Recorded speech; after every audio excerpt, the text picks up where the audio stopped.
नमस्कार दोस्तों, मैं नितिन आपका स्वागत करता हूं विमर्श स्टडी सेंटर में। आज आप लोगों को भारतीय संविधान की विशेषता के बारे में चर्चा करने जा रहा हूं, जो निम्नलिखित है। पहला, लिखित एवं सर्वाधिक व्यापक संविधान। भारत का संविधान एक लिखित संविधान है जो विश्व का सबसे बड़ा लिखित संविधान है। जिस समय भारत का संविधान लागू किया गया था उस समय भारत के संविधान में 395 अनुच्छेद, 8 अनुसूचियाँ और 22 भाग थे, जबकि वहीं संयुक्त राज्य अमेरिका के संविधान की बात करें तो केवल 7 अनुच्छेद हैं। कनाडा के संविधान में 147, अफ्रीका के संविधान में 253, ऑस्ट्रेलिया के संविधान में 128। भारत के संविधान की व्यापकता की बात करें तो दिन प्रतिदिन वृद्धि होती जा रही है। भारतीय संविधान में अब तक 126 संवैधानिक संशोधन किया जा चुका है, जबकि अनुसूचियाँ 8 से बढ़कर 12 हो गई है। दूसरा विशेषताएं, नम्य तथा अनम्य संविधान। भारत के संविधान में नम्यता तथा अनम्यता के लक्षण एक साथ विद्यमान हैं। संविधान नम्य इसलिए है कि इसके अधिकतर प्रावधानों को संसद द्वारा साधारण बहुमत से ही संशोधित किया जा सकता है, जबकि कुछ प्रावधानों को संशोधित करना अत्यंत कठिन है। तीसरा, प्रभुत्व संपन्न, लोकतंत्रात्मक, पंथनिरपेक्ष तथा समाजवादी।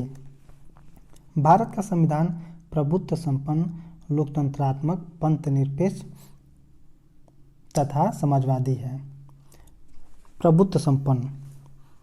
प्रभुत्व संपन्न राज्य का तात्पर्य ऐसे राज्य से है जो किसी बाह्य नियंत्रण से मुक्त हो और बाहरी व आंतरिक रूप से स्वतंत्र हो और स्वयं फैसला ले सके। लोकतंत्रात्मक शासन व्यवस्था के अंतर्गत सरकार की स्थापना जनता द्वारा जनता के लिए की जाती है। पंथनिरपेक्ष का तात्पर्य ऐसे शासन व्यवस्था से है जिसमें सरकार का कोई धर्म नहीं होता है और वह किसी धर्म को न तो संरक्षण प्रदान करता है और न ही विरोध करता है। धर्म के आधार पर किसी मामले में भेद नहीं करता है।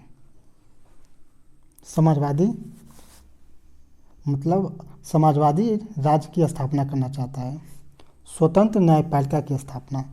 हमारे संविधान में स्वतंत्र न्यायपालिका की स्थापना की गई है, जैसे आर्टिकल 124 में सर्वोच्च न्यायालय, आर्टिकल 214 में उच्च न्यायालय, आर्टिकल 333 में अधीनस्थ न्यायालय, जो जिलों में एक होता है।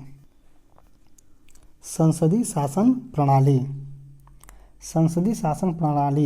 संसदीय व्यवस्था की सरकार की मुख्य विशेषता यह है कि सरकार विधायिका के प्रति उत्तरदायी होती है। विधायिका यानी व्यवस्थापिका, जो कानून बनाती है। हम विधायिका या व्यवस्थापिका को संसद को कह सकते हैं। विधि के शासन की व्यवस्था। विधि के शासन की व्यवस्था को हम देखा जाए तो आर्टिकल 13, 20, 21, 22, 32, 256 और 226 में व्यापक प्रावधान किया गया है। वयस्क मताधिकार, यानी हमारे देश में जो भी 18 वर्ष के लोग हैं वो क्या मतदान कर सकते हैं। पहले 21 वर्ष था, लेकिन 61वें संविधान संशोधन करके 18 वर्ष कर दिया गया। राज्य के नीति निर्देशक तत्व भाग 4 में वर्णन किया गया है। नागरिकता भाग 2 में 5 से 11 अनुच्छेद। मूल अधिकारों का समावेश आर्टिकल 12 से 35 भाग 3 में इसका वर्णन किया गया है। मूल कर्तव्य भाग 4 के क में अनुच्छेद 51 के क में किया गया है। एकल नागरिकता का प्रावधान किया गया है।